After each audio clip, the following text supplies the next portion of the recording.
Registration under GST. इसमें देखा जाए तो बहुत सारे सेक्शंस हैं, लेकिन बहुत सिंपल है ये, अच्छा चैप्टर है, इस पे क्वेश्चंस पूछते भी बहुत है एग्जाम में, ठीक है।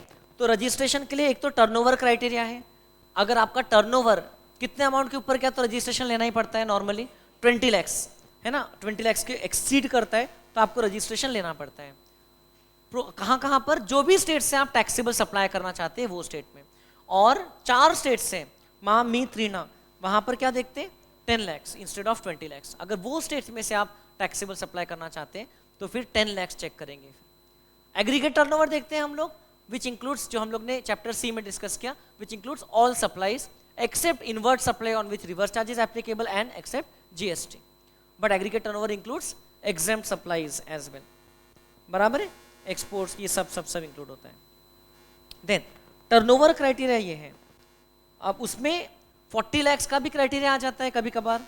40 lakhs का criteria कब आ जाता है, जब वो सिर्फ exclusively goods का supplier है, देखा था हम लोगों ने, only goods का supplier है, और वो भी सिर्फ इंट्रा स्टेट सप्लाई करता है।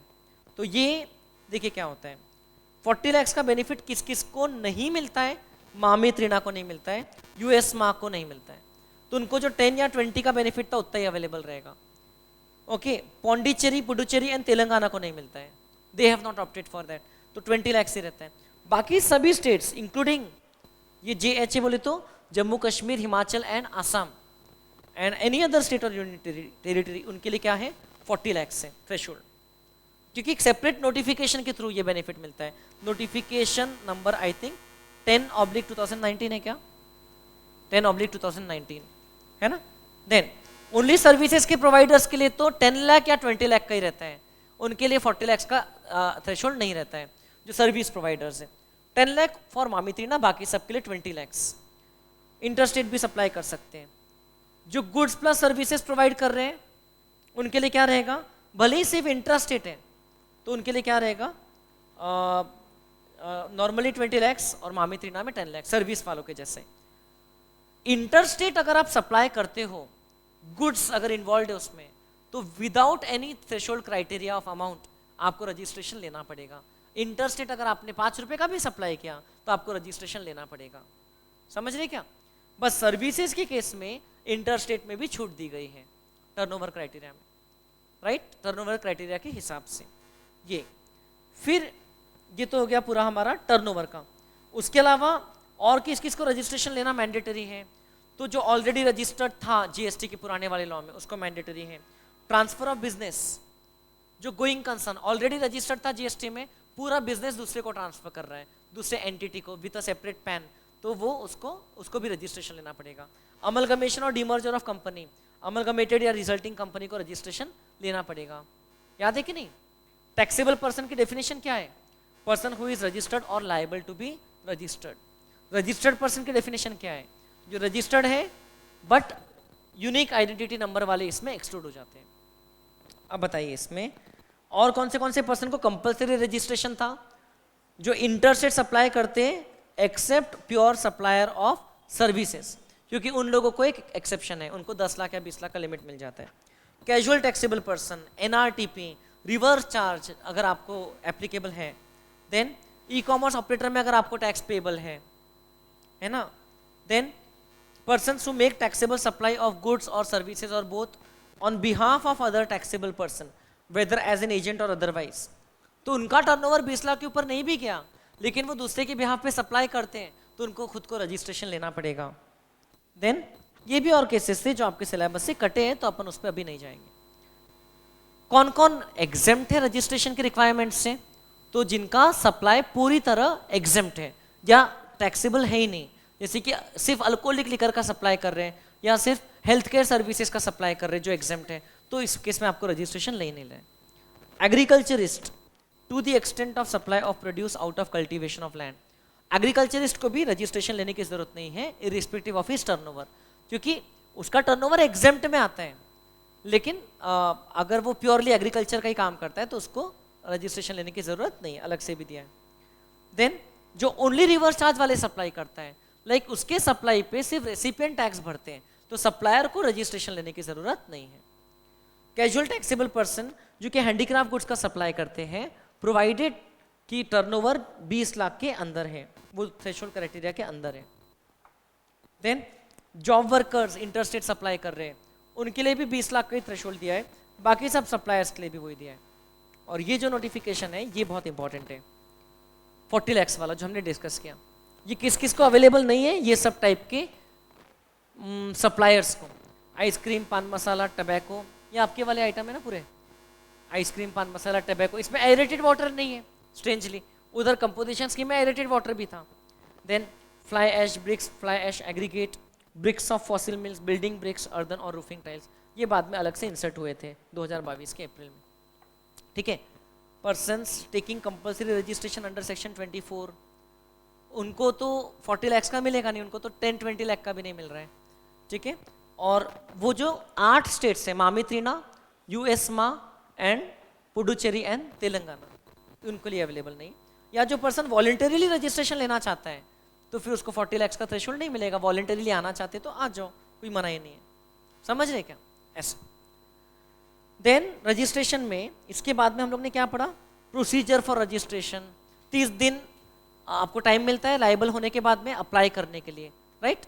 अगर आप सीटीपी या एनआरटीपी हो तो आपको 5 दिन एडवांस में रजिस्ट्रेशन लेके टैक्स भी भर देना पड़ेगा, है ना, एडवांस में, तो वो एक अलग चलता है। नंबर ऑफ रजिस्ट्रेशन कितने रहते हैं, नॉर्मली एक स्टेट में एक रहता है, बट हम चाहे तो may be granted separate registration for separate establishments with in the same state. And अगर सेपरेट रजिस्ट्रेशन है तो उसको हम लोग डिस्टिंक्ट पर्सन मानेंगे, तो आपस में जो सप्लाई किया उस पर भी जीएसटी लगेगा फिर in that case. SEZ unit का डिस्ट्रिक्ट रजिस्ट्रेशन लेना ही पड़ेगा, अगर सेम स्टेट में एसईजेड के अंदर यूनिट है तो उसको सेपरेट लेंगे। वॉलंटरी रजिस्ट्रेशन ले सकते हैं, है ना, अगर आपको आईटीसी के चेन में बने रहना है तो आप चाहे तो टर्नओवर कम होने के बावजूद वॉलंटरी रजिस्ट्रेशन ले सकते हैं, but the moment you take registration you become a registered person, a registered person becomes a taxable person, तो आपको जीएसटी लगना शुरू हो जाएगा। ये नहीं बोल सकते टर्नओवर 20 लाख होगा फिर टैक्स भरेंगे, तब तक सिर्फ क्रेडिट लेते हैं, तो you can not just take the benefit without the cost, है ना। डिस्टिंक्ट पर्सन्स की बात हुई हमारी। देन पैन रिक्वायर्ड रहता है, सिर्फ एनआरटीपी को छूट है, उसके पास पैन नहीं है तो चलता है। देन आधार ऑथेंटिकेशन, है ना, रजिस्ट्रेशन जब कर रहे हैं तो आधार के थ्रू ऑथेंटिकेट करवाना पड़ता है ना, तो ही ये दिया है आपको कि कौन कौन क्लेम मैंडेटरी नहीं है, किस किस को चलता है, इसका प्रोसेस थियरी है, कुछ कुछ चीज़ें लेटेस्ट ही है इसमें, जैसे 2020 ऑनवर्ड्स ही आई थी, फिर 22 में उसमें कुछ रूल्स आए थे। सीओमोटू रजिस्ट्रेशन, प्रॉपर ऑफिसर रजिस्ट्रेशन आपको अलॉट कर सकता है। यूआईएन मिलता है, यूनाइटेड नेशन का जो इंडिया में कोई अगर एंटिटी है या तो फिर कोई फॉरेन कंट्री का कॉन्सुलेट एम्बेसी ऑफिस है तो उनको हम लोग यूनिक आइडेंटिटी नंबर देते हैं, क्यों, ताकि उनको जो ट्रांजेक्शन्स, उनको जो सेल्स हुए उस पर जो भी उनको जीएसटी लगा उस पर वो लोग रिफंड बाद में क्लेम कर सके, है ना, वो लोग बाद में एक रिफंड का एप्लीकेशन रिटर्न फाइल करके रिफंड क्लेम कर सकते हैं। प्रोसेस ऑफ रजिस्ट्रेशन दिया है, हमने पार्ट ए तो साथ में करके देखा था क्लास में, ये जो फर्स्ट वाला स्टेप है, और सेकेंड वाला जो स्टेप है उसमें टाइम लिमिट दिया है कि प्रॉपर ऑफिसर जो है वो उसको 3 वर्किंग डेज के अंदर में रजिस्ट्रेशन ग्रांट करना पड़ेगा, है ना, लेकिन अगर 7 दिन तक के नहीं किया तो it will be deemed to have been granted, है ना। फिजिकल वेरिफिकेशन के लिए अगर वो जाता है तो फिर 30 दिन का टाइम मिल जाता है, तो फिर 3 दिन नहीं तो फिर 30 दिन प्रीमाइसेस के फिजिकल वेरिफिकेशन को ऑप्ट करता है तो उसको 7 दिन के अंदर में एक या तो रजिस्ट्रेशन ग्रांट करना पड़ेगा या तो क्या करना पड़ेगा, नोटिस इशू करना पड़ेगा कि कुछ डॉक्यूमेंट्स इनकम्प्लीट है, कुछ मिसिंग है, तो इन दैट केस क्या होगा, वो प्रॉपर ऑफिसर को फिर रिप्लाई मिलेगा। अगर रिप्लाई मिला ही नहीं या सेटिस्फैक्ट्री नहीं है तो रजिस्ट्रेशन का एप्लीकेशन कैंसिल हो जाएगा, अगर रिप्लाई सेटिस्फैक्ट्री है तो वहाँ से फिर 7 दिन के अंदर उसको रजिस्ट्रेशन देना पड़ेगा, और फिजिकल वेरिफिकेशन है तो 30 दिन लिखा हुआ है। तो ये सब चीज़ें अभी फिलहाल एप्लीकेबल है करंटली, जो कट गया है वो सब छोड़ दो आप, जो एप्लीकेबल है वो आपकी बुक में क्लियरली दिख रहा है आपको कि अगर फिजिकल वेरिफिकेशन के थ्रू जा रहा है वो तो फिर 30 डेज का टाइम मिल जाता है प्रॉपर ऑफिसर को, है ना, ऐसा दिया है।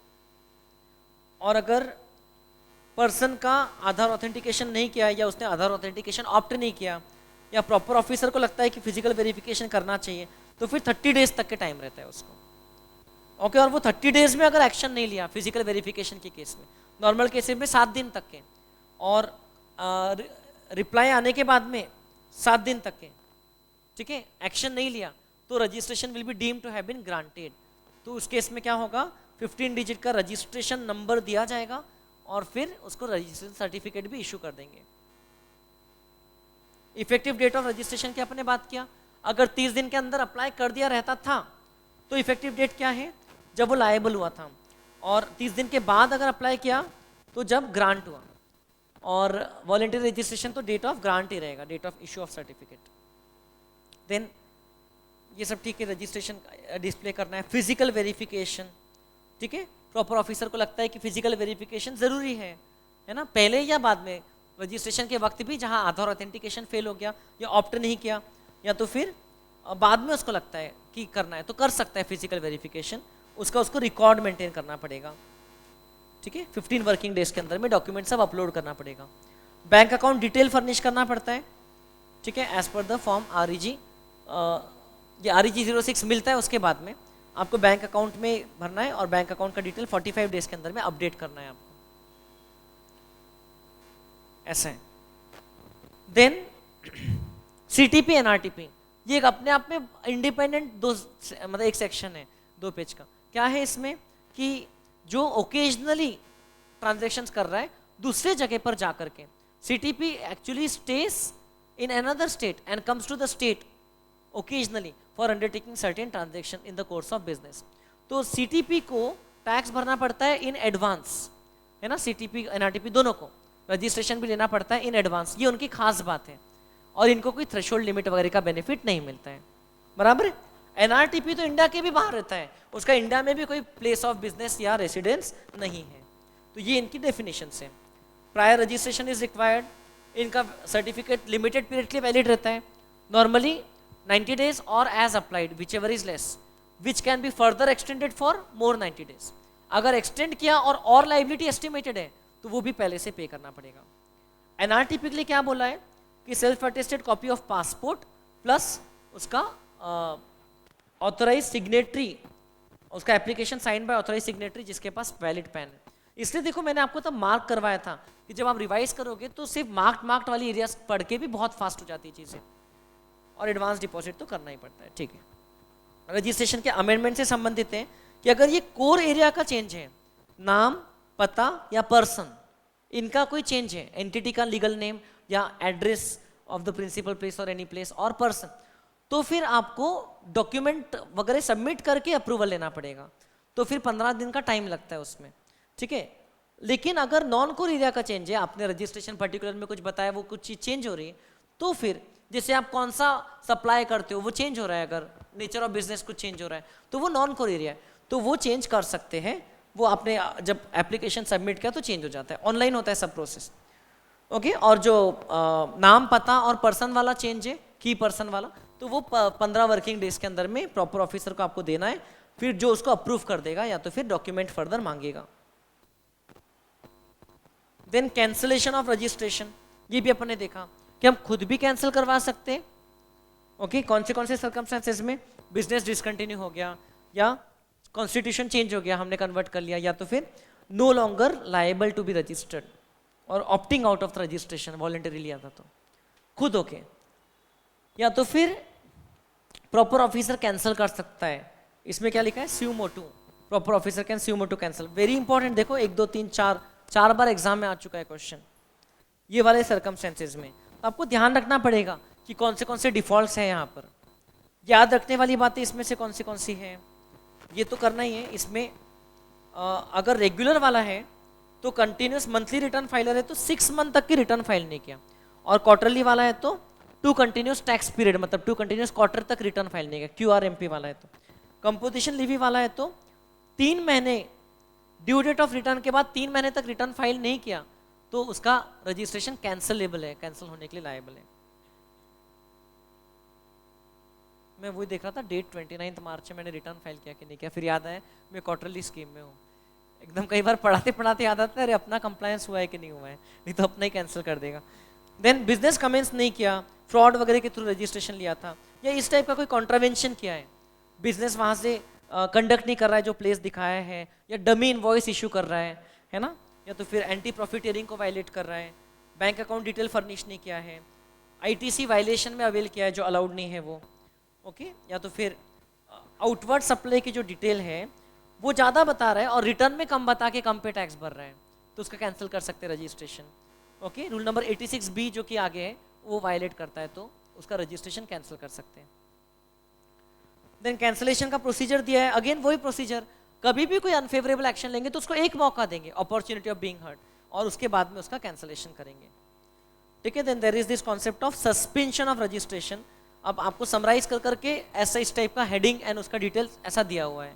ठीक है, सस्पेंशन कब होता है, तो अलग अलग सिचुएशन में है ना, जब आपने कैंसिलेशन का एप्लीकेशन सबमिट किया है, ओके, तो आपका रजिस्ट्रेशन वहाँ से सस्पेंड हो जाता है, विच एवर इज लेटर, जब एप्लीकेशन दिया या जब से आपने कैंसिलेशन मांगा, या प्रॉपर ऑफिसर भी उसको लगता है कि कैंसिलेशन होने के लिए लायबल है तो वो सस्पेंड कर सकता है आपका रजिस्ट्रेशन। ओके, या तो फिर ये वाले केस में भी सस्पेंड हो सकता है। क्या लिखा है मैंने शॉर्ट में, अगर आपका जीएसटीआर 1 और रिटर्न को कंपेयर किया, जीएसटीआर 1 क्या है, आउटवर्ड सप्लाई का डिटेल जिसके थ्रू आप अपने रेसिपिएंट को क्रेडिट अलाउ कर देते हो, और रिटर्न क्या है जिसके थ्रू आप टैक्स पे करते हो। अगर इसमें सिग्निफिकेंट डिफरेंसेस हैं या एनोमली है, आप जीएसटीआर 1 में बहुत ज़्यादा सप्लाई बता रहे हो लेकिन रिटर्न फाइल करते वक्त बहुत कम बता रहे हो, तो इन दैट केस क्या होगा, अगेन आपका सस्पेंशन हो सकता है। ठीक है, आपको एक क्या करेंगे, एक ईमेल भेजेंगे कम्युनिकेशन में, और 30 दिन के अंदर आप एक्सप्लेन करो, वरना आपका रजिस्ट्रेशन आगे कैंसिल ही हो जाएगा सीधा। ठीक है, अगर ऐसा सिग्निफिकेंट डिफरेंसेस है तो। सस्पेंशन के दौरान आप टैक्स इनवॉइस इशू नहीं कर सकते हो, है ना, रिफंड नहीं मिलेगा आपको कुछ, आपका रिफंड अगर क्लेम पेंडिंग है तो। देन सस्पेंशन कब से रिवोक हो जाएगा, जब से कैंसिलेशन का फाइनल ऑर्डर पास हो गया, या तो कैंसिल हुआ या तो कैंसिल नहीं हुआ, तो सस्पेंशन रिवोक हो जाएगा, है ना, जब से हुआ था तब से रिवोक हो जाएगा उस पीरियड का। और अगर सस्पेंशन आपका रिवोक होकर रिस्टोर हो गया, रजिस्ट्रेशन रिस्टोर हो गया, तो उस केस में वो पीरियड के लिए आप रिवाइज्ड इनवॉइस इशू कर सकते हो, एंड उस पीरियड का आप फर्स्ट रिटर्न के जैसा रिटर्न भी फाइल कर सकते हो, क्योंकि जो नेक्स्ट रिटर्न फाइल करोगे उसमें इंक्लूड हो जाएगा। और यहां पर क्या लिखा है, रिवोकेशन ऑफ कैंसिलेशन, मतलब रजिस्ट्रेशन कैंसिल हो गया था फिर रिवोक हो रहा है, आपने एप्लीकेशन दिया, तो उसमें भी रहता है कि एक आपको मौका देते हैं, आप एप्लीकेशन दे करके रिवोक करवा सकते हैं सफिशिएंट ग्राउंड्स है तो इन दैट केस लिखा है कि फिर आपको रिटर्न्स वगैरह फाइल करना है, कब तक के, 30 दिन के अंदर। रिवोक हो गया उसके बाद 30 दिन के अंदर आपको फिर रिटर्न्स फाइल करना है, क्योंकि जब कैंसल था उस पीरियड का आप रिटर्न फाइल नहीं कर सकते थे ना, ऐसा। So that was the registration chapter. ठीक है।